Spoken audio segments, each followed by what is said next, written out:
Chapter 15. The Keys to Plural Marriage. For I have conferred upon you the keys and power of the priesthood, wherein I restore all things, and make known unto you all things in due time. D&C 132:45. There have been more disagreements, confusion, and controversy over the keys to plural marriage than all the other keys combined. For this reason, this chapter will be the longest, and for many readers the most interesting. It will be divided into the following major sections. 1. Background of priesthood keys to plural marriage.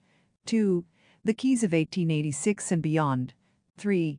A key to the manifesto. 4. From persecuted to persecutors. 5. Groups and splinter groups. Background of priesthood keys to plural marriage. Ever since its introduction by Joseph Smith in the 1830s, the law of plural marriage has been a highly controversial subject that has certainly not lost much intensity through the years. The arguments about who does and does not have the keys to perform plural marriages have been debated over and over again. But one thing is certain: those who oppose plural marriage do not hold the keys to plural marriage. Plural marriage has been the subject of hundreds of speeches, books, lectures, and debates, but let's allow Orson Pratt to briefly represent all of them with these remarks. God has told us Latter-day Saints that we shall be condemned if we do not enter into that principle, and yet I have heard now and then, I am very glad to say that only a few such instances have come under my notice, a brother or a sister say, I am a Latter-day Saint, but I do not believe in polygamy. Oh, what an absurd expression! What an absurd idea! A person might as well say, I am a follower of the Lord Jesus Christ, but I do not believe in him. One is just as consistent as the other. Or a person might as well say, I believe in Mormonism and in the revelations given through Joseph Smith, but I am not a polygamist and do not believe in polygamy. What an absurdity! If one portion of the doctrines of the Church is true, the whole of them are true. If the doctrine of polygamy, as revealed to the Latter-day Saints, is not true, I would not give a fig for all your other revelations that came through Joseph Smith the prophet. I would renounce the whole of them, because it is utterly impossible, according to the revelations that are contained in these books, to believe a part of them to be divine from God and part of them to be from the devil. That is foolishness in the extreme. It is an absurdity that exists because of the ignorance of some people. I have been astonished at it. I did hope there was more intelligence among the Latter-day Saints and a greater understanding of principle than to suppose that anyone can be a member of this church in good standing and yet reject polygamy. The Lord has said that those who reject this principle reject their salvation. They shall be damned, said the Lord. Those to whom I reveal this law and they do not receive it shall be damned. Now here comes in our consciences. We have either to renounce Mormonism, Joseph Smith, Book of Mormon, Book of Covenants, and the whole system of things as taught by the Latter-day Saints, and say that God has not raised up a church, has not raised up a prophet, has not begun to restore all things as he promised. We are obliged to do this, or also to say, with all our hearts, yes, we are polygamists. We believe in the principle, and we are willing to practice it, because God has spoken from the heavens. Now I want to prophesy a little. It is not very often that I prophesy, though I was commanded to do so when I was a boy. I want to prophesy that all men and women who oppose the revelation which God has given in relation to polygamy will find themselves in darkness. The Spirit of God will withdraw from them from the very moment of their opposition to that principle, until they will finally go down to hell and be damned if they do not repent. J.D. 17:224-225. But through its brief history as a church doctrine, it changed from an exalting principle to a damning one. And strangely enough, those who once defended it the most seem to fight against it the hardest. In the beginning of this dispensation, no one really wanted to live plural marriage, at least not as it was intended by God to be lived. It took an angel with a drawn sword to make Joseph Smith live it. Brigham Young said he would rather be the object of a funeral than obey that law. John Taylor said he had been raised with the strictest morality, and to live plural marriage was most reprehensible to him. Heber C. Kimball thought it would destroy his marriage, his home, and his peace of mind. And so it went with many other early saints. At first, 1843, Joseph Smith was the only one who held the appropriate keys. I hold the keys of this power in the last days, for there is never but one on earth at a time on whom the power and its keys are conferred. TPJS, page 324. About 40 years later, President John Taylor testified in court that there are hundreds of people who have authority to perform plural marriages. A great many have been appointed hundreds. Day, News, October 18, 1884. As early as 1829 and 1831, plural marriage was revealed as a true principle and a law belonging to the priesthood and to this dispensation, but at that time, it was not to be given to the church, nor was it to be lived as yet.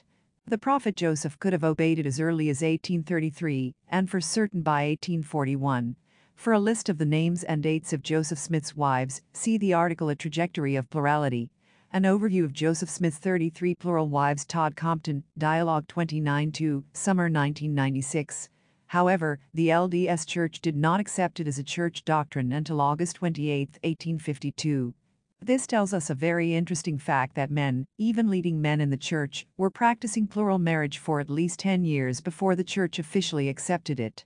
If the church were opposed to plural marriage, which they were, why did so many of the leading men live it? How could men get authority from a church that didn't claim such authority? Or, where did they get their authority? Furthermore, if polygamists were caught by church leaders, were they excommunicated? And if so, did that take away their authority? Can the church actually take away some authority which they never had themselves? Should we suppose that Joseph Smith never had that authority even though he said, "I hold the keys of this power"? TPJS, page 324. Obviously, the authority to perform plural marriage was a priesthood authority and was independent of church acceptance or rejection. Plural marriage was a law, as stated 32 times in a revelation given on plural marriage, CD and C 132, but it was a law of the priesthood. C 132 7 1928 44 45 to 46 58 64. The church functioned independently from this law, since it was able to vote it in or out, and they did both. As previously mentioned in this book, the church and the gospel are two different entities. The gospel is an unchangeable product of the priesthood, but the church can accept all, part, or none of it, which they actually did at the time of Christ on both continents. Since the patriarchal law of plural marriage belongs to the priesthood, if a man was not prepared to obey it, he would lose his keys to the priesthood. This sounds quite radical, but John Taylor explained. Joseph Smith told others, he told me, and I can bear witness of it, that if this principle polygamy was not introduced, this church and kingdom could not proceed. When this commandment was given, it was so far religious and so far binding upon the elders of this church that it was told them if they were not prepared to enter into it, and to stem the torrent of opposition that would come in consequence of it, the keys of the kingdom would be taken from them. It was necessary that one grand truth should be unlocked, which is that man and woman are destined to live together and have a claim upon each other in eternity. The priesthood being restored, the key was turned in relation to this matter. JD 11-221. In Nauvoo, the prophet Joseph attempted to recruit his best friends and associates to enter into plural marriage. John Taylor recalls when he and Joseph met on a hill, and the prophet said, "Stop," and he looked at me very intently. "Look here," said he, "those things that have been spoken of must be fulfilled, and if they are not entered into right away, the keys will be turned." JD 24-231. Joseph F. Smith also mentioned how these keys could have been turned against them. When the time came to introduce this doctrine to those who were worthy in the church, God commanded the prophet, and he obeyed. He taught it, as he was commanded, to such as were prepared to receive and obey it, and they were commanded to enter into it, or they were threatened that the keys would be turned against them, and they would be cut off by the Almighty. JD 2029. As mentioned in an earlier chapter, keys turn. They can both lock or unlock. They can unlock the heavens to receive heavenly blessings, or they can lock up so men forfeit the blessings. It is very difficult to unlock the heavens, but it is very easy to cause them to be locked up. All keys are easier to lose than to obtain. And this also applies to the keys of plural marriage, the keys of 1886 and beyond. On October 13, 1882, President John Taylor received a revelation best known for the calling of Heber J. Grant and George Teasdale to the apostleship.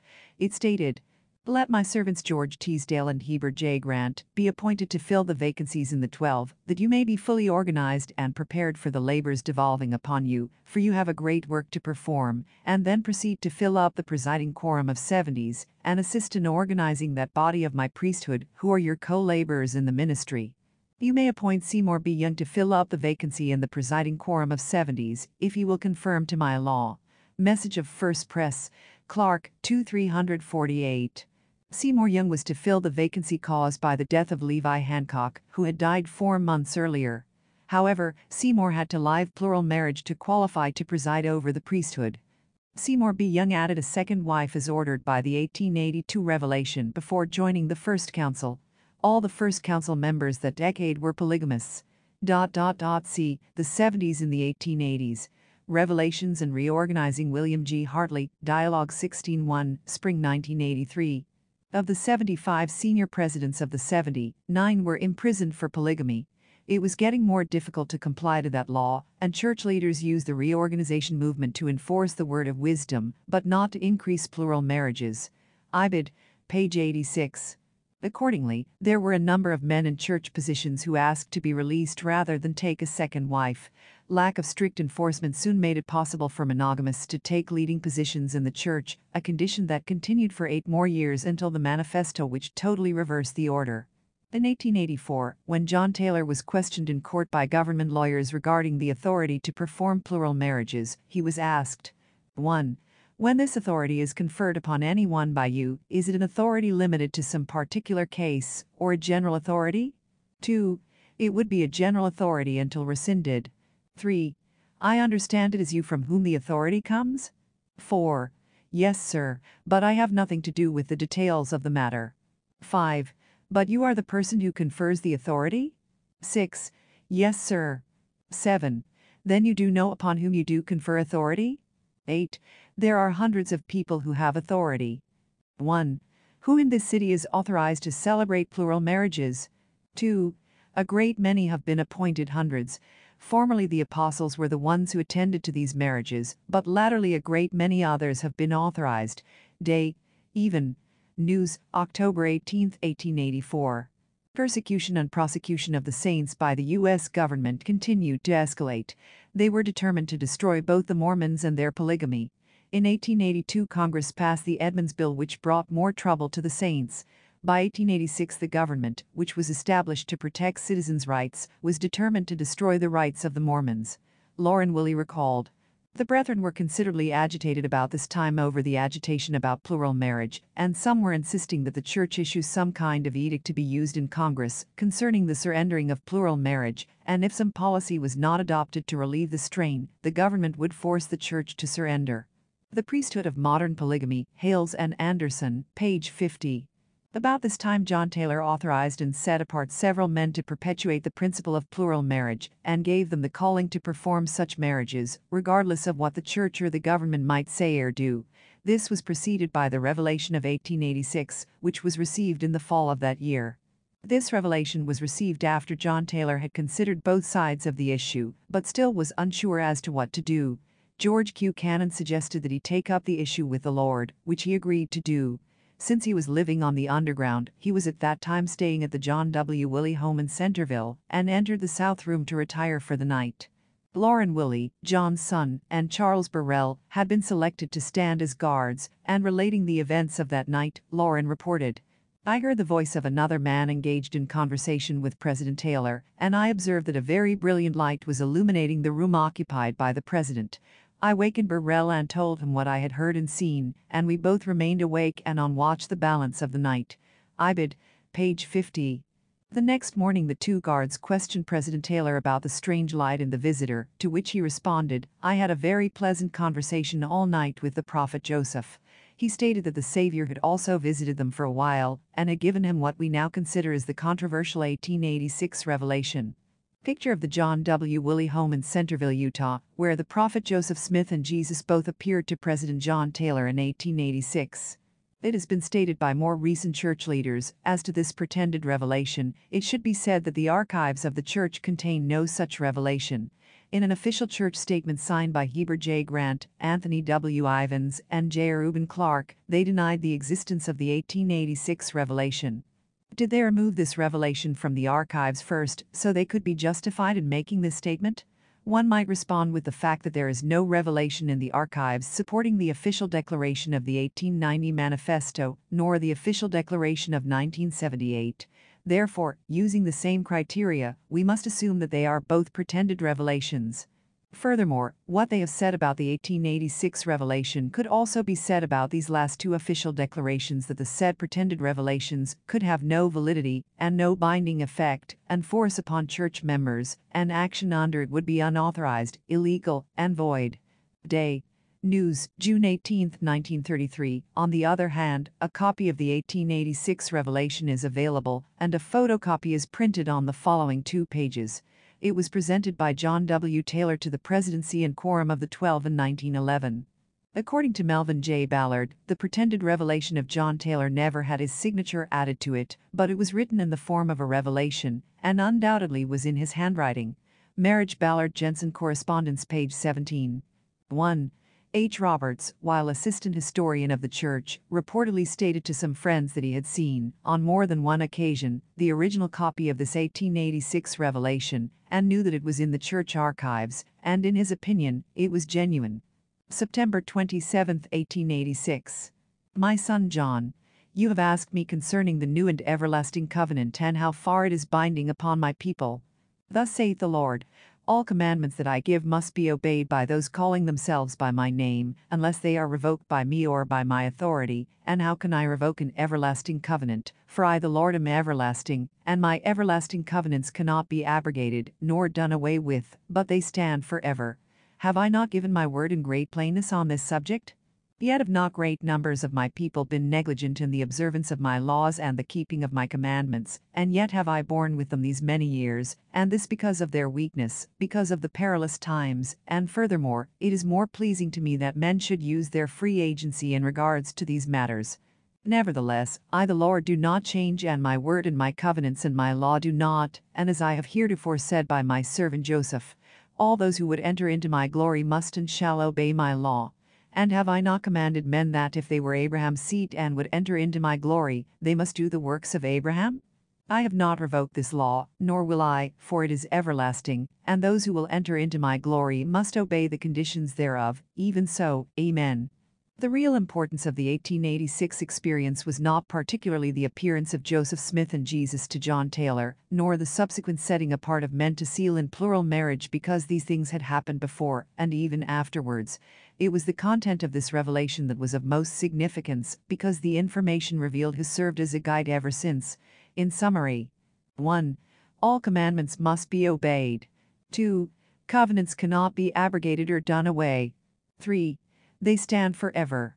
4. It is pleasing to the Lord for men to use their agency in these matters. 5.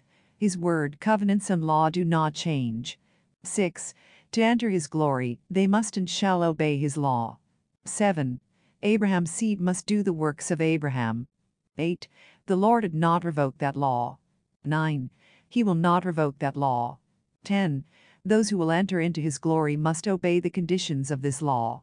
After his father's death, Apostle John W. Taylor found this 1886 revelation in his father's desk, and he told his brethren, "This revelation is either true or it is false.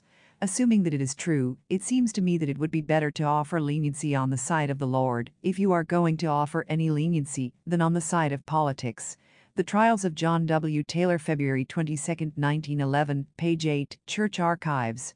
During John W. Taylor's investigation by the 12 Apostles in 1911, Francis M. Lyman asked him, "Do you think anyone can solemnize plural marriages with authority now?" John W. "I feel under certain circumstances they could, but it would depend on the circumstances. I don't know what others have taken from this revelation. If the revelation is true, it would certainly impress me that the Church was relieved of responsibility in this matter, and the responsibility placed upon the individual." Transcript of meeting is printed in 1886 Revelation, pages 10, 11.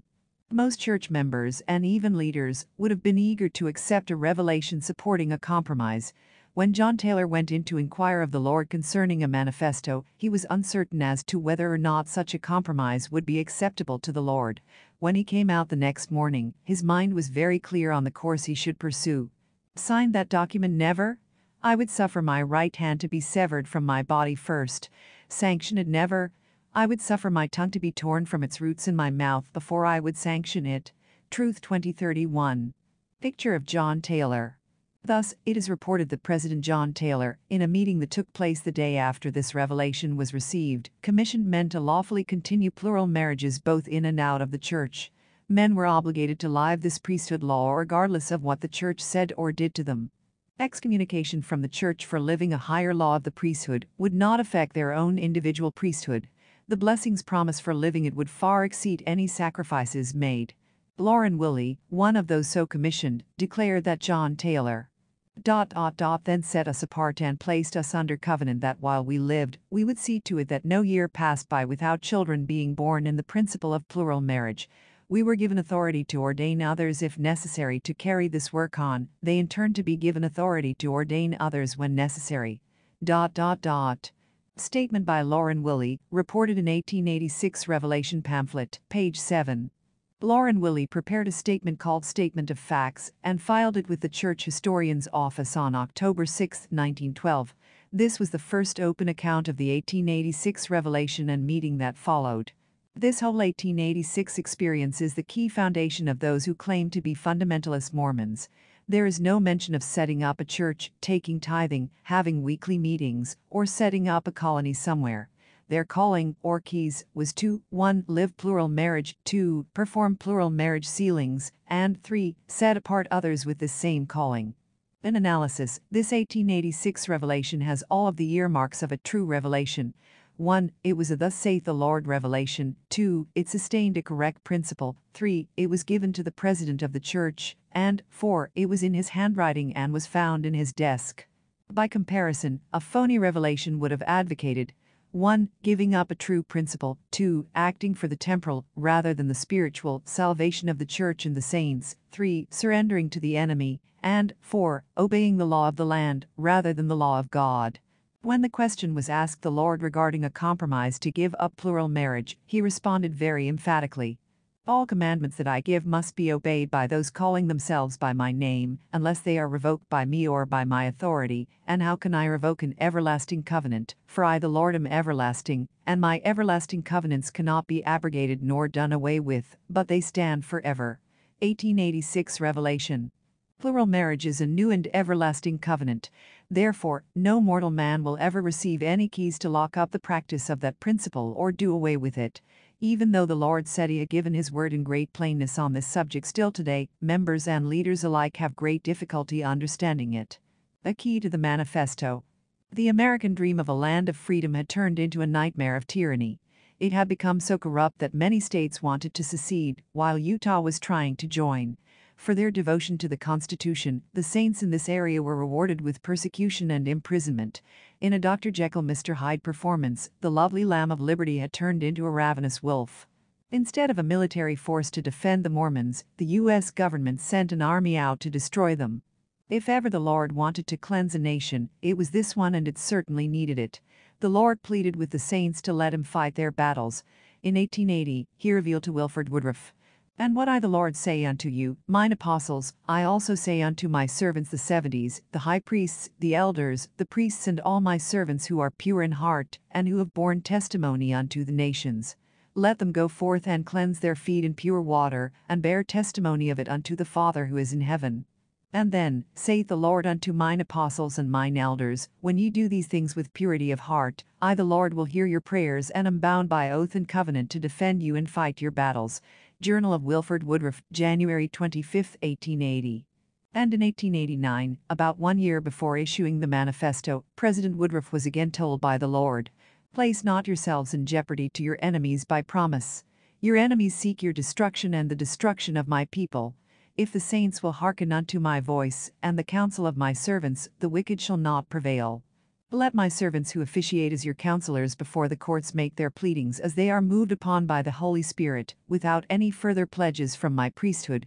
1889 Revelation to Wilford Woodruff SLC, as recorded in Revelations 1880-1890, Pioneer Press, page 64. So the Lord had given Wilford Woodruff plain instructions on how he would fight their battles if they made no more promises or pledges to their enemies, the U.S. government. But the pressures from within the church, as well as without, were too great, and Woodruff made plans to compromise with the government.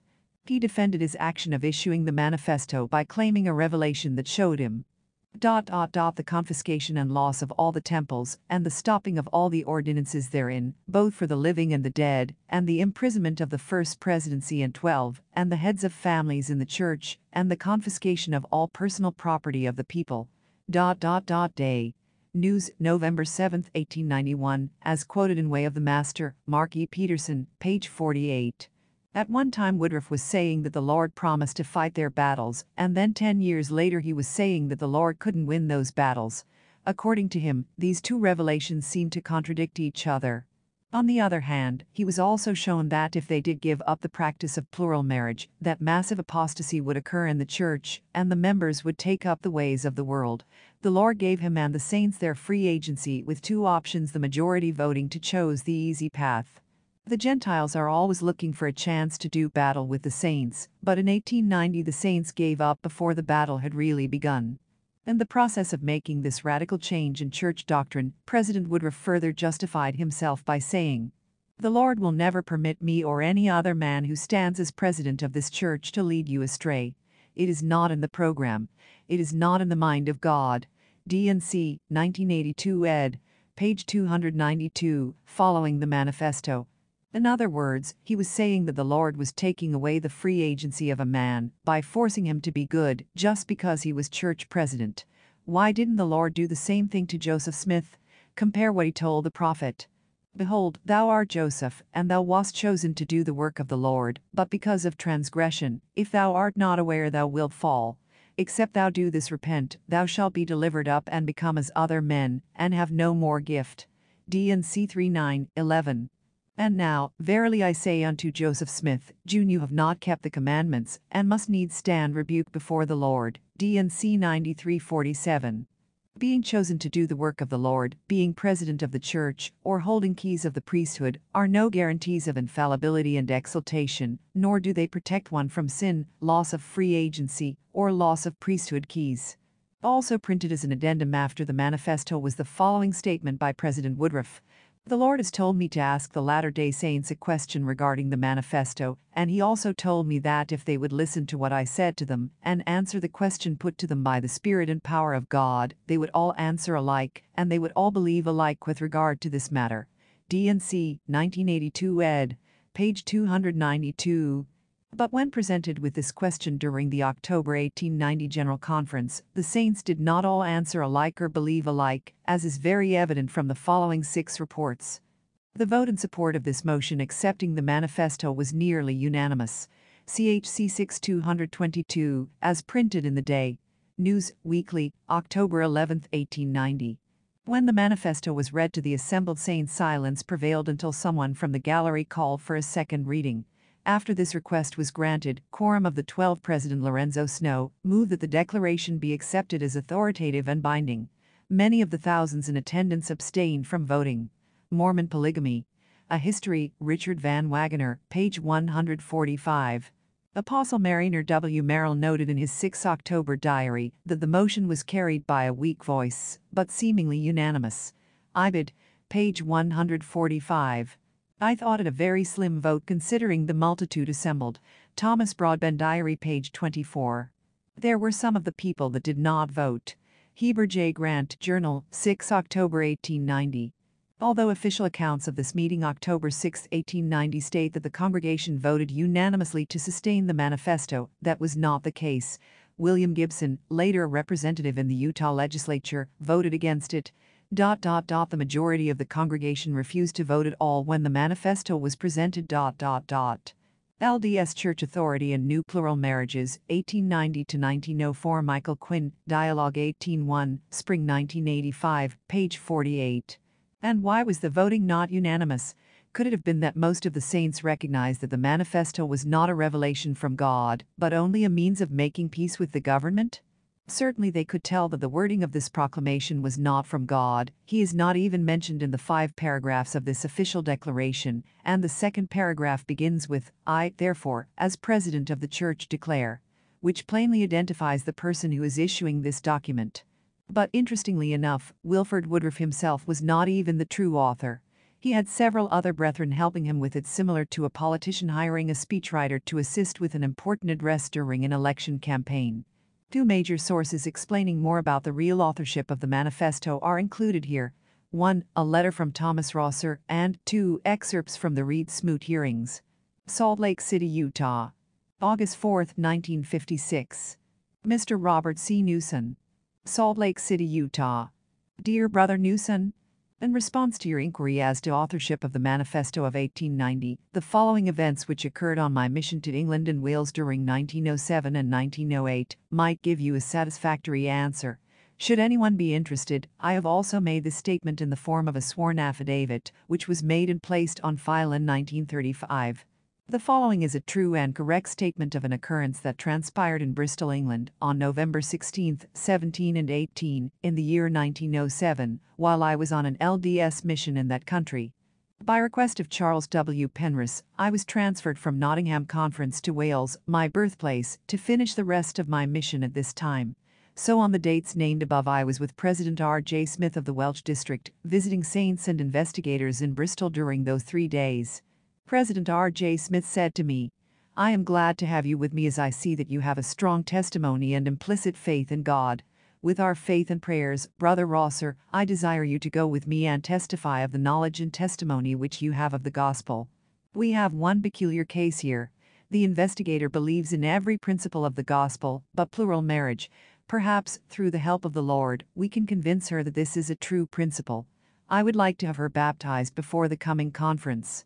We then went to this sister's home, and I was introduced to the lady by Elder Smith. After a few passing remarks, she said to us, "Brethren, I am ready for baptism." Brother Smith was much surprised, as well as myself. He then said, "What has now taken place?" She then answered, "Brethren, only yesterday while doing my washing out there on the porch, I heard the voice of the Lord, saying that plural marriage is true and was instituted from before the foundation of the world. Brethren, I am 55 years old. I don't expect to enter the principle, but nevertheless, I know it is true." Upon hearing this, Brother Smith and I left, rejoicing because of the testimony she had borne to us. I then left for Treorchy, Wales, my birthplace, and labored there until May 23, 1908. Then I went back to Bristol, my headquarters, to a conference, which was held Sunday, May 24, 1908. On Monday morning, the 25th, our conference priesthood meeting was held, which lasted 4 hours and a half. After the preliminary exercises, President Charles W. Penrose asked if any of the brethren had any questions on their minds, and if so, to present them now before he delivered his message to us. Up went my hand. "All right," he said. "President Penrose," I said, "I have heard much discussion on the principle of plural marriage, some saying that it is withdrawn from the earth, and that the manifesto was a revelation from God. Dear President, what about this case?" Then I related to him the testimony of the sister, which is written above, and then I asked him, why should she receive this testimony if God has withdrawn the principle from the earth, and the manifesto is a true revelation from God? President Penrose then rose to his feet, scratched the side of his head with his right hand for a moment or so, then stretched out his right hand toward us and said, "Brethren, I will answer that question, if you will keep it under your hats. I, Charles W. Penrose, wrote the manifesto with the assistance of Frank J. Cannon and John White. It's no revelation from God, for I wrote it. Wilford Woodruff signed it to beat the devil at his own game. Brethren, how can God withdraw an everlasting principle from the earth? He has not and cannot, and I testify to you as a servant of God that this is true." The reason the statement is given is because I have heard so much discussion as to whether or not the Manifesto of 1890 is a revelation from God, and so I wish to relate herewith the understanding given to us at the Bristol Conference by President Charles W. Penrose on May 25, 1908. Sincerely, your brother, Thomas J. R. Rosser. This Rosser letter was of great interest to Kenneth Godfrey, who mentioned it in an article he wrote for Dialogue, wherein he also quoted from a letter to him from Dean C. Jesse of the Church Historical Department.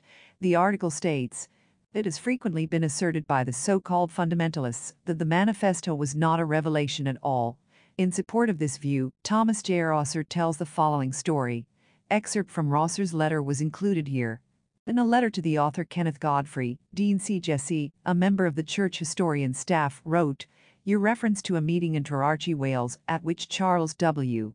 Penrose allegedly stated that he wrote the manifesto, and the reference to the Wolf testimony in the Smoot proceedings, where he claims that John Henry Smith told him that the manifesto was a trick to beat the devil at his own game, are both frequently used quotations of the fundamentalists.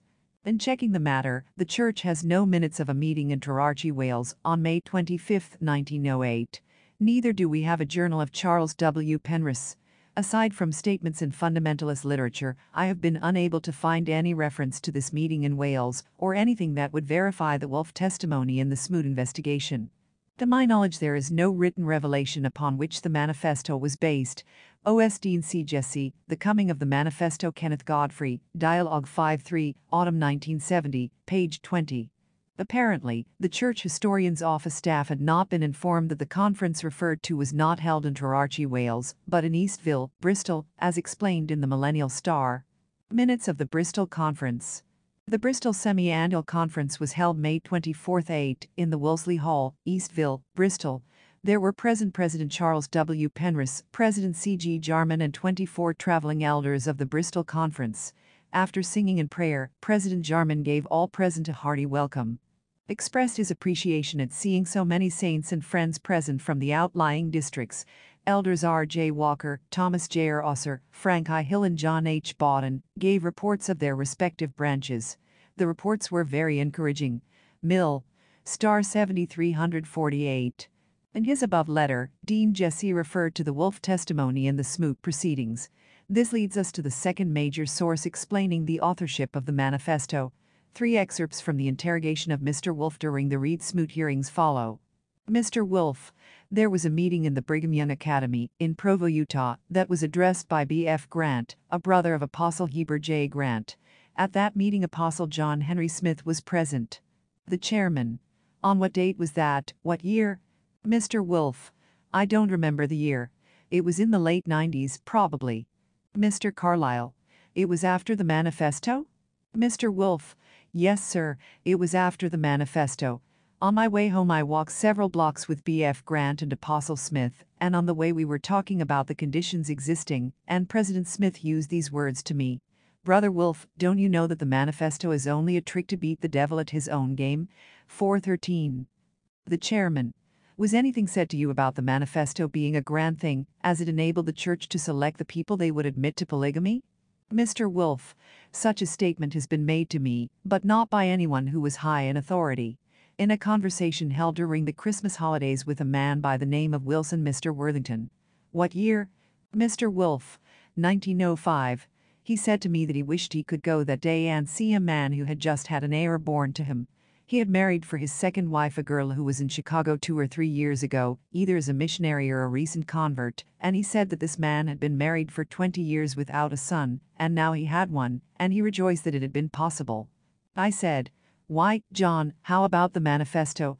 He said, "Well, Brother Wolf, the manifesto enables the church to exclude men who are not good men and men who ought not to have plural wives, but it gives an opportunity for worthy men to take more wives."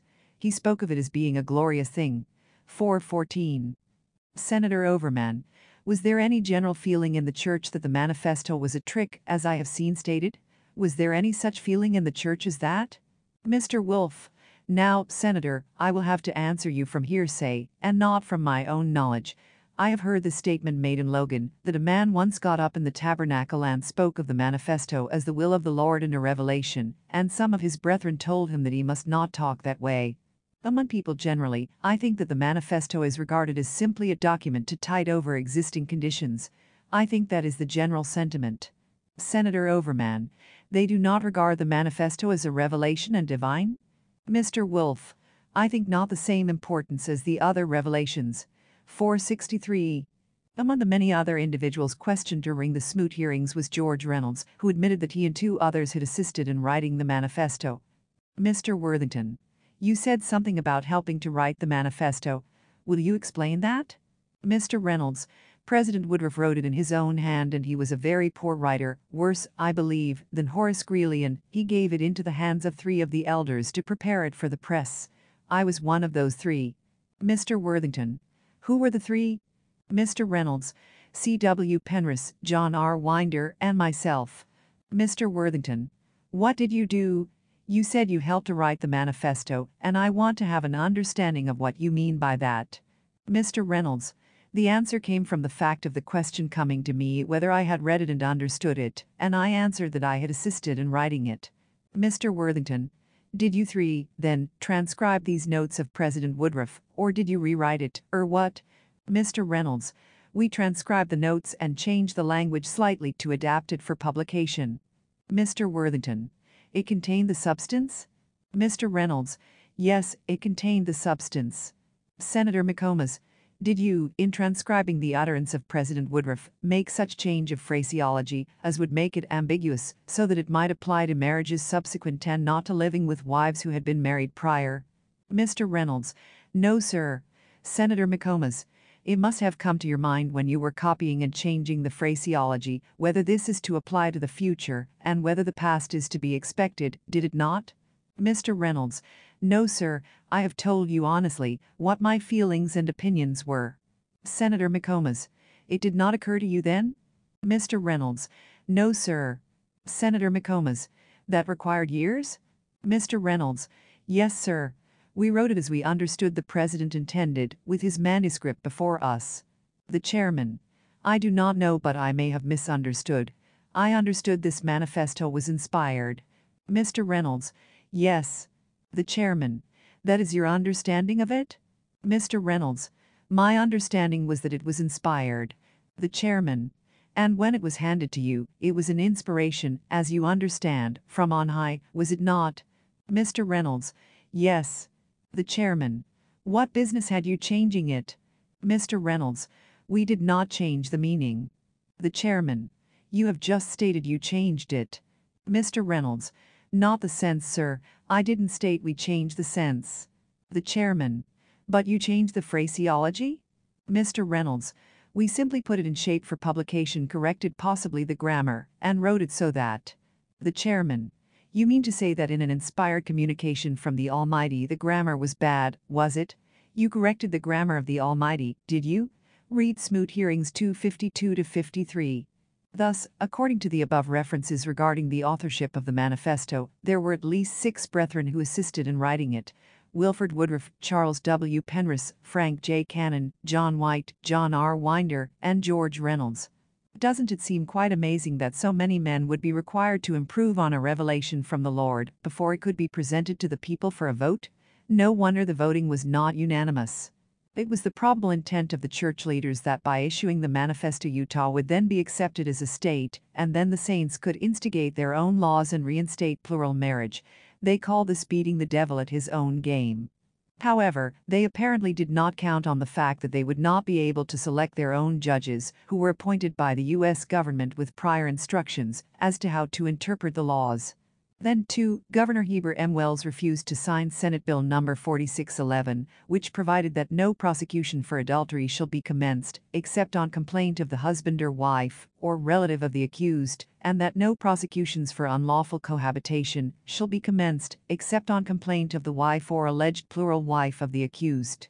Senate Journal 1901, page 254, March 6, 1901. Governor Wells himself was a Mormon who was born and reared in Utah, myself a product of that marriage system, taught from infancy to regard my lineage as approved of the Almighty, but he thought that if passed, it would be welcomed and employed as a most effective weapon against the very classes whose condition it is intended to ameliorate. This bill holds out only a false hope of protection, and that in offering a phantom of relief to a few, it in reality invites a deluge of discord and disaster upon all. I am unable to approve the bill now before me. Senate Journal 1901, pages 422 to 424. Thus ended the trick to beat the devil at his own game. He used the Mormons themselves to win it for him. The bill was never again presented for passage. After the manifesto was issued, Wilford Woodruff admitted in November 1891, I know there are a good many men and probably some leading men in this church who have been tried and felt as though President Woodruff has lost the Spirit of God and was about to apostatize. Way of the Master, Peterson, page 49. The saints were divided over it then, and they are still divided.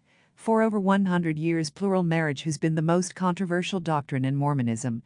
It has served as an excellent test for the saints, for the Lord said, Be not afraid of your enemies, for I have decreed in my heart, saith the Lord, that I will prove you in all things, whether you will abide in my covenant, even unto death, that you may be found worthy. For if ye will not abide in my covenant, ye are not worthy of me. D&C 98:14-15. The Lord loves his martyrs, but all saints are not required to be martyrs, for he promised, I, the Lord, would fight their battles, and their children's battles. D&C 98:37. For behold, I do not require at their hands to fight the battles of Zion, for, as I said in a former commandment, even so will I fulfill, I will fight your battles. D&C 105:14. How many times does the Lord have to tell us this before we will believe him? In spite of the 1890 manifesto, the fullness of the gospel continues to be taught, the priesthood still exists, and men and women still obey and live the principle of plural marriage. Of a truth, Woodruff declared, and God Almighty decreed that the devil should not have the power to thwart it. If you can understand, that is the key to it. Way of the Master, Peterson, page 52. Plural marriages continued after the 1890 manifesto and were performed in Mexico, Canada, and even here in the United States. These sealings were performed by such leaders as George Q. Cannon, Joseph F. Smith, John W. Taylor, Anthony W. Ivins, Matthias F. Cowley, and John Henry Smith. On October 10, 1910, the Salt Lake Tribune printed a list of apostles in the church who were promoting and living plural marriage, such as Brigham Young Jr., Abraham Cannon, George Teasdale, and Abraham O. Woodruff. Others outside the quorum were also performing those ordinances. Even though this article came out 20 years after the manifesto, it listed the names of over 200 known polygamists. But Brigham Young had prophesied, the government of the United States and all the kings of the world may go to war with us, but God will preserve a portion of the meek and humble of this people to bear off the kingdom to the inhabitants of the earth, and will defend his priesthood, for it is the last time, the last gathering time, and he will not suffer the priesthood to be again driven from the earth. They may massacre men, women, and children, but the Lord will not suffer them to destroy the priesthood, and I say to the saints that, if they will truly practice their religion, they will live and not be cut off. JD 2:184. And the prophet Joseph had explained, the priesthood is everlasting without beginning of days or end of years. Wherever the ordinances of the gospel are administered, there is the priesthood. TPJS, page 158. Conversely, it is true that where the ordinances are not administered, the priesthood does not function. Keys of the priesthood accompany obedience to laws, principles, and ordinances of the gospel. The fullness of the gospel is still alive, seriously wounded, but it does survive. It has been splintered, and the splinters have splinters who disagree over who has the most authority or the most keys. But a few righteous saints still defend the restored gospel and its eternal priesthood laws as given to Joseph Smith, scattered though they may be. There are many references to the eternal nature of the priesthood, but none to the everlasting nature of the church. The church cannot function as it should without the priesthood and its laws, but the priesthood can function independently of the church. If this were not the case, how do you explain the fact that Joseph Smith and many others lived the priesthood law of plural marriage without the approval or knowledge of the church? Why did many leaders and hundreds of saints live plural marriage after the manifesto without the consent of the church? No eternal principle revealed in this dispensation has been or will be revoked. Those desiring the blessings of Abraham must do the works of Abraham, and if we do not live the laws of Abraham, we cannot go where Abraham is. We would ask, for what is the priesthood given unto man? It is that they may have a right to administer the law of God. Have they then a right to make void that law? Verily no. None can revoke the decree, but him by whom it was given, neither can the laws of God be trampled upon with impunity, or revoked by a lesser power than that by which they were framed. Mill. Star 14595. How could a document written by man, manifesto, eliminate a principle ordained by God, plural marriage? How could the words of an earthly compromise negate the words of God as expressed by the first 4 church presidents in this dispensation? Joseph Smith. God commanded me to obey it. He said to me that unless I accepted it and introduced it and practiced it, I, together with my people, would be damned and cut off from this time henceforth. But we have got to observe it. It is an eternal principle and was given by way of commandment, and not by way of instruction. Contributor 5259. Joseph Smith to William Clayton. The doctrine of plural and celestial marriage is the most holy and important doctrine ever revealed to man on the earth, and that without obedience to that principle, no man can ever attain to the fullness of exaltation in celestial glory. Historical Record 6226. Brigham Young. The only men who become gods, even the sons of God, are those who enter into polygamy. Others attain unto a glory and may even be permitted to come into the presence of the Father and the Son, but they cannot reign as kings in glory, because they had blessings offered unto them, and they refused to accept them. J.D. 11:269. Brigham Young. Now if any of you will deny the plurality of wives and continue to do so, I promise that you will be damned. J.D. 3:266. John Taylor. We have been taught and conscientiously believe that plural marriage is as much a part of our religion as faith, repentance, and baptism. The Life of John Taylor, B.H. Roberts, pages 357 to 358. John Taylor. If we do not embrace that principle, the patriarchal order of marriage, soon the keys will be turned against us. If we do not keep the same law that our Heavenly Father has kept, we cannot go with Him. A man obeying a lower law is not qualified to preside over those who keep a higher law. Wilford Woodruff, History of His Life and Labors, Matthias Cowley, page 542. John Taylor. What would be necessary to bring about the result nearest the hearts of the opponents of Mormonism, more properly termed the gospel of the Son of God? Simply to renounce, abrogate, or apostatize from the new and everlasting covenant of marriage in its fullness. Were the Church to do that as an entirety, God would reject the saints as a body. The authority of the priesthood would be withdrawn, with its gifts and powers, and there would be no more heavenly recognition of the ministrations among the people. The heavens would permanently withdraw themselves, and the Lord would raise up another people of greater valor and stability. Day. Eve. News, April 23, 1885. Wilford Woodruff. The reason why the Church and Kingdom of God cannot advance without the patriarchal order of marriage is that it belongs to this dispensation, just as baptism for the dead does, or any law or ordinance that belongs to a dispensation. Without it, the Church cannot progress. The leading men in Israel who are presiding over stakes will have to obey the law of Abraham, or they will have to resign. Wilford Woodruff. Cowley, page 542. Just prior to the manifesto, there were comparatively few saints who were living plural marriage. So did the Lord allow the manifesto to be issued for the Church because not enough of the members were living it? In December 1891, in their amnesty petition to the President of the United States, the First Presidency and Quorum of the 12 admitted that the Lord did not force them to give up plural marriage. To be at peace with the government and in harmony with their fellow citizens who were not of their faith, and to share in the confidence of the government and people, our people have voluntarily put aside something which all their lives they have believed to be a sacred principle. Mess. Of the First Press, 3:231. And about 40 years later, the First Presidency, Grant, Ivins and Clark, said about the same thing. The Church pledged itself, by its presidency, by its members in General Conference assembled, and by its support of the state constitution, to discontinue the practice of polygamous or plural marriage. Thus our people sacrally covenanted with the government of the United States that they would obey the civil law. Mess. Of the First Press, 5:322.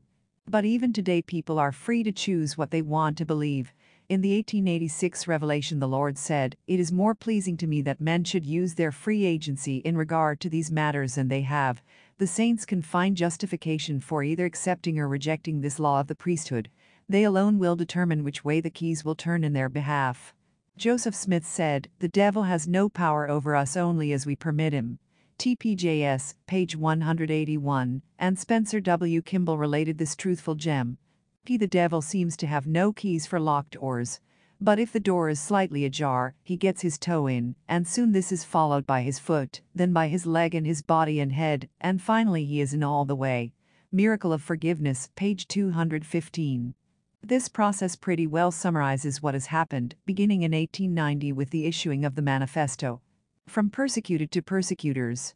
The battle was over and someone had conditionally surrendered. What were the conditions? Leonard Arrington, former LDS Church historian, explained the terms.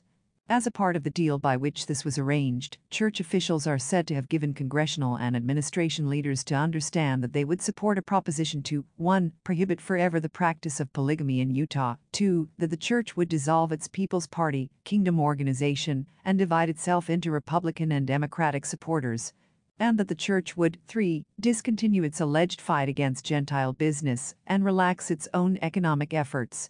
United Order. The temporal kingdom, for all practical purposes, was dead slain by the dragon of Edmunds Tucker.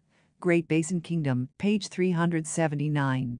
Within 10 years, the church had not only surrendered their basic political, social, and economic doctrines, but they began to oppose them. The enemies of Mormonism had ceased to fight against the saints, but the church itself gradually took up where they left off, and plural marriage was the most obvious target. The perpetuation of plural marriage has nearly always been a covert operation, accompanied by confusion and contradiction. Both before and after the manifesto, members of the leading quorums were divided in their opinions, some promoting it and some opposing it, and others even tried to spy and expose it. President Joseph F. Smith was saying one thing and doing another. He set apart patriarchs and stake presidents as late as 1910 in Canada to live the principle and seal others in plural marriage. Edward Wood, patriarch and temple president, was among them, and he obeyed the charge given him.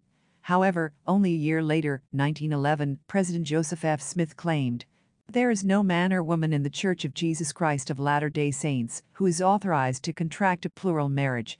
It is not permitted.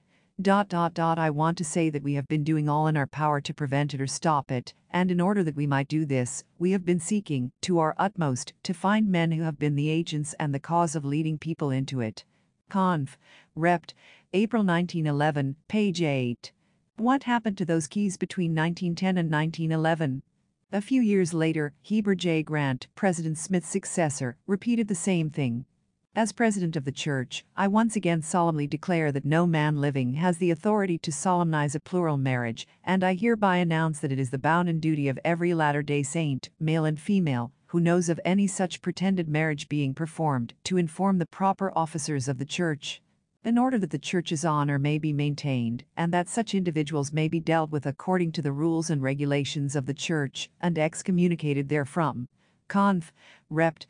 October 3, 1926, page 12. Heber J. Grant was an enigma, at one time advocating plural marriage, and at another condemning it.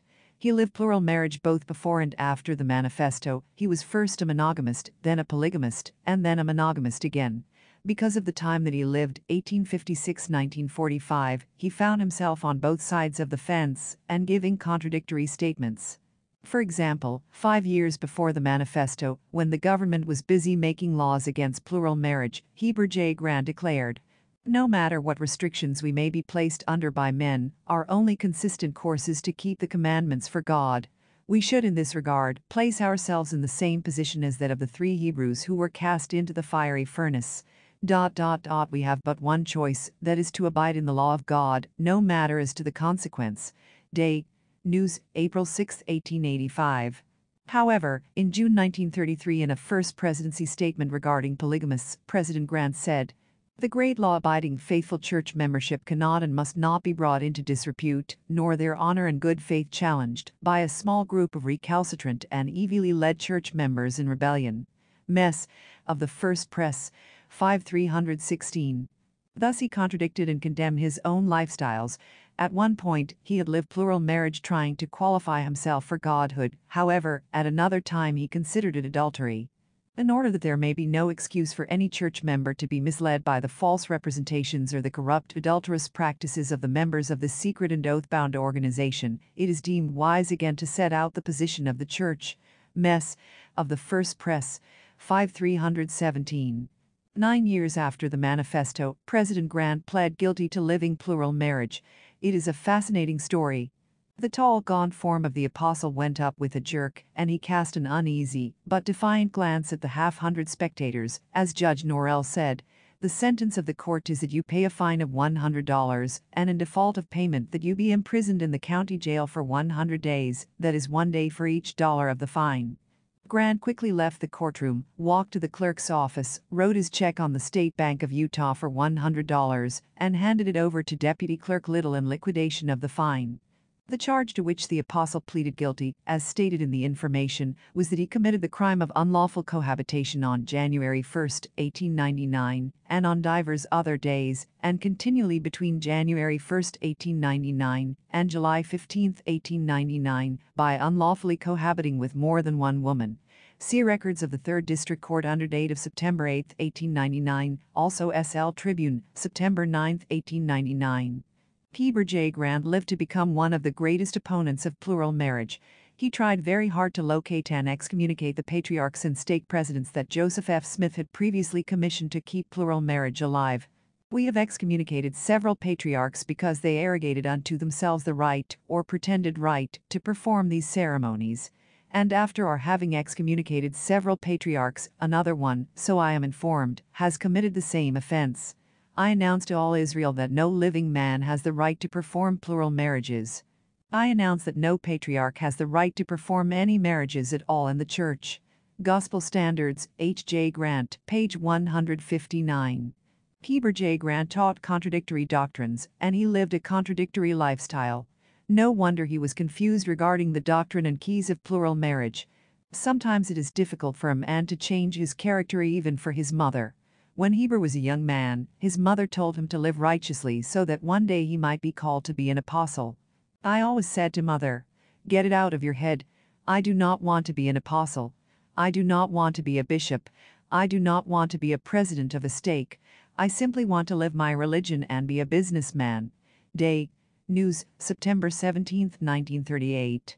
Even while serving as president of the church, he was heavily involved in business transactions, such as mortgaging the temple, Temple Square, and other church assets on a 50-year loan to promote the UNI Sugar Company. It was 11 years after the manifesto before anyone was excommunicated for living plural marriage. The selected victim was Apostle John W. Taylor, called the Prophet of the Quorum. It was initially intended that he be a scapegoat to appease the U.S. government, but eventually his excommunication was used as the example for all the believers in plural marriage. Picture of John W. Taylor. Doesn't it seem strange that the one man who was the most gifted and spiritual in the Quorum of 12 would be the one selected to be thrown out of the church? Even Mark E. Peterson was reported to have said something like, "Those number at and percent fundamentalists are getting the best people in the church." The Mormon Church believes Joseph Smith is a prophet, and so do the fundamentalists, so why are they at such odds with each other? The answer is simple. One believes everything the prophet Joseph taught, and the other does not, and the gap grows wider. The gospel net gathers fish of every kind, but there is a tendency in the church to lower its standards and requirements to the capacity of the majority. But the Lord does not want his elect held back to that level. Daniel H. Wells, counselor to Brigham Young, was among many who prophesied that there would be a people from among this people who would do whatever it would take to build his kingdom on earth. And if we as a people do not hold ourselves on the altar, ready to be used with our means and all that God has bestowed on us, according to the Master's bidding, for the upbuilding of his kingdom upon the earth, he will pass on and get somebody else, because he will get a people that will do it. I do not mean to say he will pass on and leave this people. No, there will come up from the midst of this people that has been talked so much about. Day, News, December 9, 1882. These valiant few would not need to wait for church leaders to direct them in the eternal laws they should obey, and priesthood keys they should use. Why were so many leading men in the church opposed to plural marriage? Simply because it had a bad reputation and they were trying to establish friendship with the world. For example, in 1933, Heber J. Grant, Anthony W. Ivins, and J. Reuben Clark wrote to the saints. Prosecutions under the Edmunds-Tucker Bill ceased, and a spirit of neighborly goodwill was established between members and non-members of the church. Mess. Of the First Press. 5321. This was their objective, and they were willing to pay whatever price was required to achieve it. My greatest happiness, I find in the goodwill and friendship that is developed among all classes of people at home and abroad for the Latter-day Saint Church during my lifetime. In place of everyday persecutions and bitterness, we now enjoy the high regard and happy association with all denominations. Heber J. Grant, S.L. Tribune, November 22, 1938. President Grant and the other leaders and members who fought against plural marriage got what they were after and will eventually be blessed accordingly. Groups and splinter groups. The LDS Church, by vote, accepted the law of plural marriage in 1852, then by similar vote they rejected it in 1890. It was their privilege and their right to make those choices, but plural marriage and other ordinances pertaining to the fullness of the gospel still remained as laws of the priesthood. The vote of the people cannot change priesthood laws. Unfortunately, since there was no defined priesthood organization separate from the church, many different groups began claiming priesthood authority and keys in the calling to keep all the gospel doctrines intact and alive. As mentioned earlier, hundreds of men had been commissioned to perform plural marriage sealings, and most of the group leaders alive today claim their authority through one of only a few major lines. The following 4 charts taken from the Priesthood of Modern Polygamy. An LDS Perspective by Brian Hales and Max Anderson, pages 12 to 13, show some of the claims of authority as of 1992. There are also some, however, that claim to have received their authority and calling direct from the Lord in recent years. Line of authority chart for the LDS Church. This line of authority to perform plural marriage ended with Heber J. Grant because he admitted that he no longer held those keys. From out of the two major fundamentalist groups existing today, many more have mushroomed, with their prophets also claiming authority and keys. Line of authority chart for the major fundamentalist groups. Line of authority chart for the Lebron groups. Nearly every son of Almadeir Lebron claimed to be the one holding all the keys, the most publicized of whom was Ervil Lebron, who methodically killed his dissidents and rivals, while trying to maintain his sole claim to these keys. With the death of Joel, Ervil, and Ross, this line of authority has become scattered, vague and contradictory, and at times has remained very violent in enforcing their claims to keys. There are probably more independent fundamentalists who believe in the fullness of the gospel than those belonging to any groups.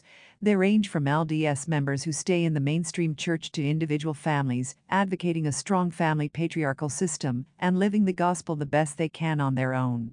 Some of the independents attend group meetings, but don't necessarily go along with their claims of authority. See the pamphlet Independent Fundamentalist Mormon by this author. Line of authority chart for independent fundamentalists. Rivalry has increased among the break-off groups and their leading prophets.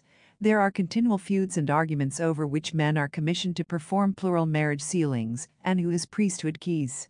As soon as one of these break-off groups becomes organized, it is in competition to the LDS Church, with each one gunning after the other, and the situation becomes a target for both media and law officials. It has been stated by many that those men set apart in the 1886 meeting were given only the keys to teach and live the fullness of the gospel, seal plural marriages, and see that no year should pass, but that someone was married or born in this principle. After the meeting referred to, President Taylor had L. John Nuttall write 5 copies of the Revelation. He called 5 of us together: Samuel Bateman, Charles H. Wilkins, George Q. Cannon, John W. Woolley, and myself, Lauren Woolley. He then set us apart and placed us under covenant that while we live we would see to it that no year passed by without children being born in the principle of plural marriage. We were given authority to ordain others if necessary to carry this work on, they in turn to be given authority to ordain others when necessary, under the direction of the worthy senior, by ordination, so that there should be no cessation in the work. He then gave each of us a copy of the Revelation.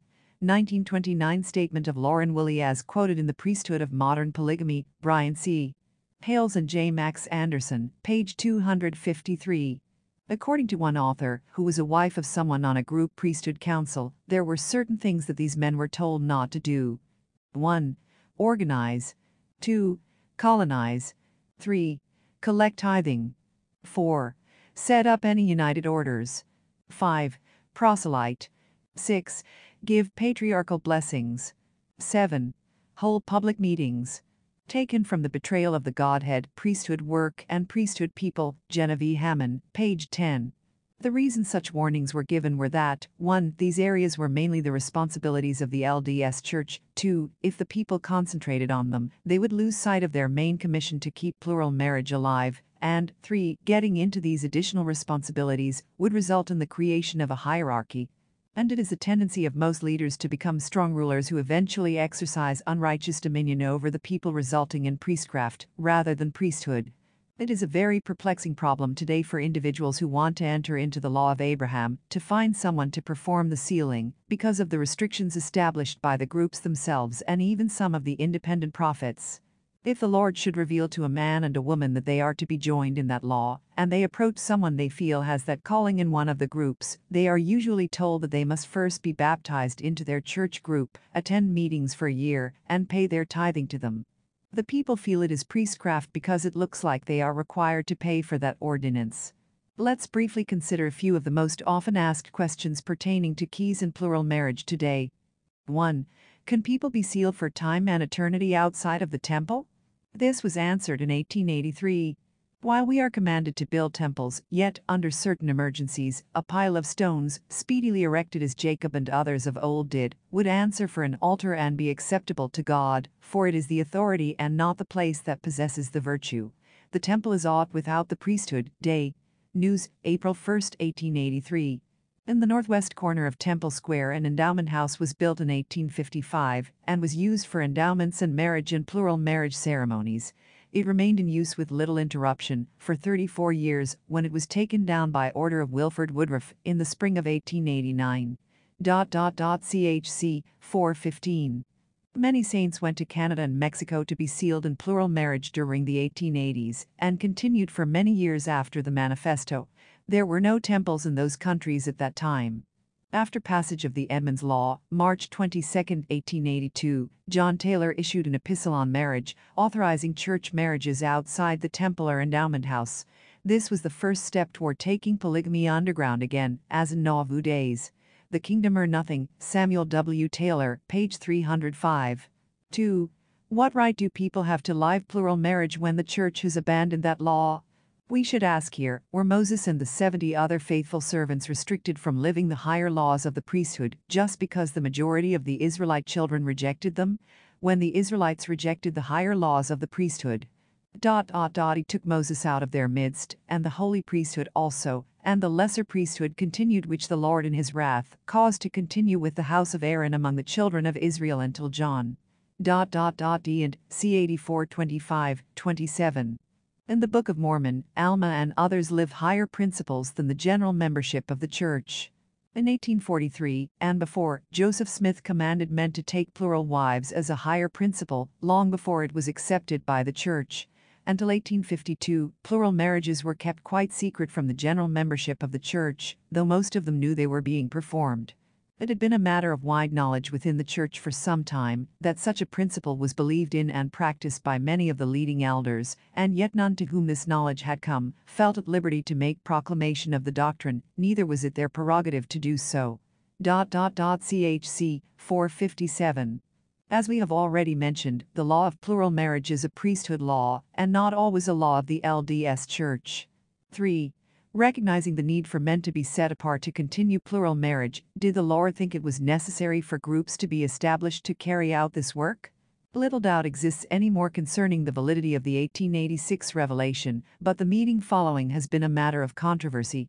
Lauren Willey said that President John Taylor foretold of the time when many of the saints would apostatize because of this principle, and so, to meet this contingency, at the close of the meeting, he held a private session with 5 of the men, to whom he gave authority to perform marriage ceremonies, Lawrence said, and placed them under covenant that, while they lived, they would see to it that no year passed by without children being born in the principle of plural marriage. They were given authority to ordain others when necessary. Kingdom or Nothing, Taylor, page 367. At this point, however, no church or group was organized. Such formalization was not even considered for over 30 years.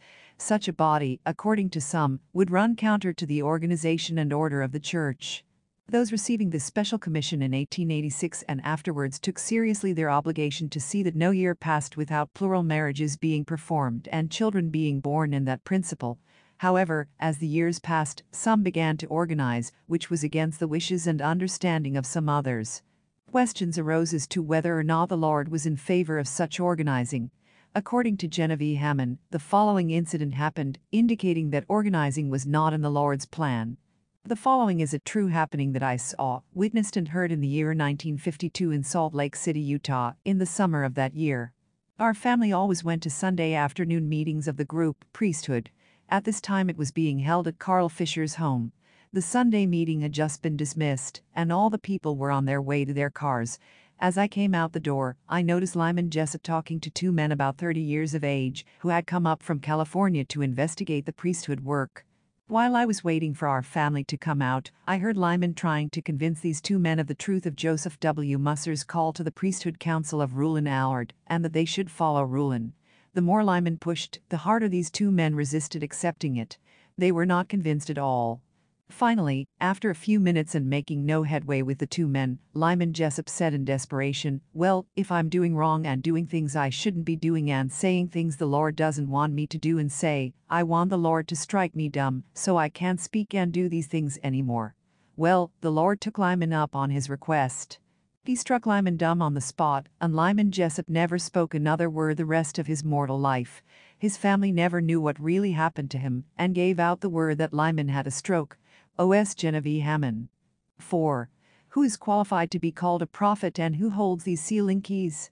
We read that then went up Moses and Aaron, Nadab and Abihu, and 70 of the elders of Israel, and they saw the God of Israel.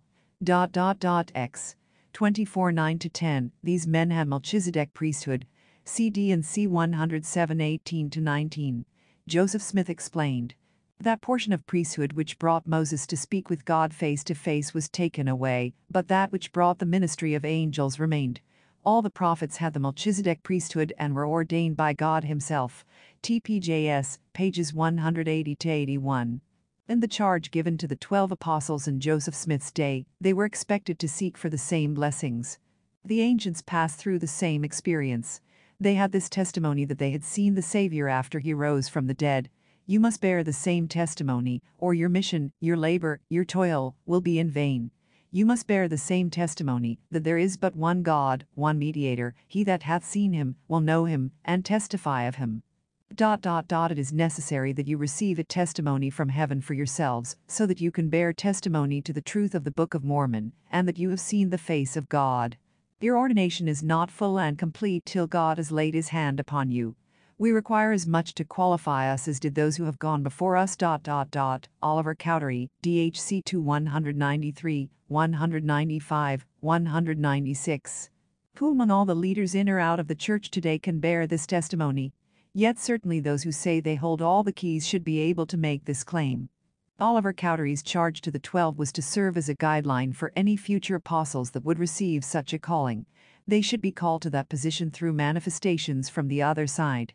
Lewis Kelch testified to this procedure and said he had receiving his calling in that same manner. In 1932, Lewis was told he had been chosen a member of the high priest apostles. He told his family and close friends many times just how he was called. Loren Willie received the call for Lewis in the same manner as he had received it for the 5 whom he had already called into that quorum. Loren described all this to Lewis in detail and said it had been the same for the other men called. According to Loren, it was not just a warm feeling in his bosom, but an actual visitation by a messenger from heaven, his father. Loren's father, John W. Woolley, who had died earlier, came and asked Loren, as senior member, if he would accept Lewis into the quorum. Loren said he would. Lewis Alma Kelch, pages 25-26. Some break-off groups place great emphasis on what was called a Council of Friends, 7 men who were commissioned to keep plural marriage alive in the 1930s. There is sufficient evidence to show that there were 7 men selected for this assignment: Loren Willie, Joseph Broadbent, John Y. Barlow, Joseph Musser, Legren Woolley, Charles Zitting, and Lewis Kelch, but it is somewhat questionable as to whether or not they were intended to act as a formal quorum. The idea of an organized group of men was never taught at the 1886 meeting. After much research on the subject, Fred Collier very forcefully announced that he could find no evidence to support the existence of such a formal and organized council. Of late, some fundamentalists have attempted to substantiate the existence of the Council of Friends by identifying it with the Holy Order and the fullness of the priesthood, but you might just as well try to dress a hippo in a small bikini as to make the Holy Order into the Council of Friends. The suit just doesn't fit. Fundamentalists who found their faith on a belief that the prophet Joseph Smith ever established a so-called Council of Friends composed of 7 high priest apostles or any other number are following a fable. There is not a word of truth in it. And those who persist in this belief are just as misled as the leaders of the church, who argue that the manifesto was a revelation from God. There is not one shred of evidence to support the existence of the Council of Friends, but on the contrary, all the evidence utterly refutes it. Why don't we all come clean and admit the truth? The time for such fables is past. The war is over. The teachings on the Council of Friends is a lie. And even if it is not as big a lie as the one told by President Grant and his lawyer counselor, J. Reuben Clark, it is nonetheless still a lie. Doctrine of the Priesthood, Collier, Vol. 13, Number 1, pages 13-14. Another important factor that should be considered when determining if someone has all the keys is whether or not there were any witnesses. When Joseph Smith received any great manifestation from heaven involving priesthood keys, there was always a witness such as Oliver Cowdery, Sidney Rigdon, Hiram Smith, and the 3 and 8 witnesses of the Book of Mormon.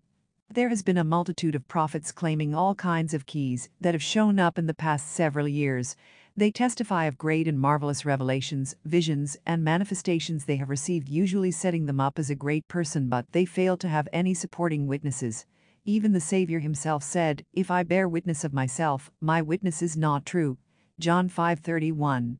Joseph Musser told this author that everyone, in or out of the church, should study to become thoroughly conversant with the fullness of the gospel and have cottage meetings or firesides in their homes. In these small gatherings, the head of the household should preside regardless of who was present. It was suggested that others interested in the gospel be invited, and when they learned the fullness, they could have similar gatherings in their homes. This would spread the fullness of the gospel, placing the emphasis on gospel principles rather than people and leaders, and accomplishes more toward the setting in order than anything else they could do.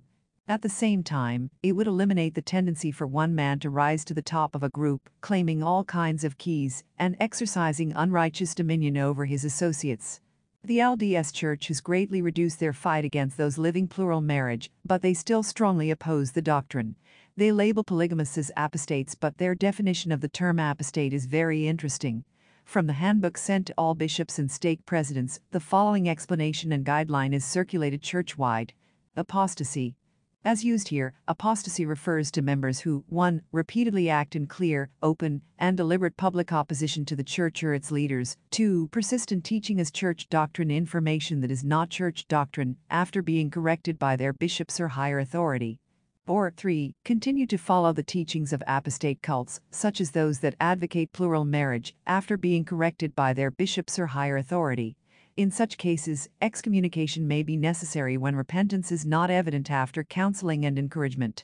Total inactivity in the church or attending or merely holding membership in another church does not constitute apostasy. General Handbook, March 1989, 10-3. How strange that we can be totally inactive or holding membership in another church, and that does not constitute apostasy. However, if we follow the teachings of Joseph Smith and Brigham Young, such as those that advocate plural marriage, that constitutes apostasy. Mercy, how terrible is the sin of plural marriage for church members today? The church looks upon their role in plural marriage as a thing of the past and something to be forgotten.